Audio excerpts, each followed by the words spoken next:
আসসালামু আলাইকুম প্রিয় গাইস, দেখেন যারা কুলফি আইসক্রিম পছন্দ করেন বা কুলফি মালাই খান একবার লক্ষ্য করুন। এইটা কুলফি মালাই আমি নিজেই খাইছি। নিজে খাওয়ার পর দেখেন নিজে কি পরিমাণ ময়লা।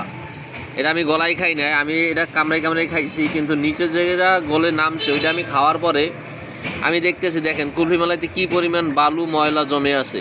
তাই আপনাদের আমি বলবো একটু সতর্ক হন এবং কুলফি মালাই খাওয়া বন্ধ করুন, না হয় মালাইটা একটু যাচাই বাছাই করে খান। আর যারা এই মালাইটা তৈরি করেন, যা এই কারখানায় যে লোক দিয়ে তৈরি করতে থাকেন, আমি তাদেরকে রিকোয়েস্ট করব আপনারা একটু ভালো মানের কুলফি আইসক্রিম তৈরি করেন, নাহলে এটা আমাদের জন্য খুবই ক্ষতিকর। এই যে দেখেন কি পরিমাণ বালু ময়লা আমরা খাচ্ছি, এইটা হয়তো আমার চোখে ধরা পড়ছে, তাই আমি সবাইকে এটা জানালাম।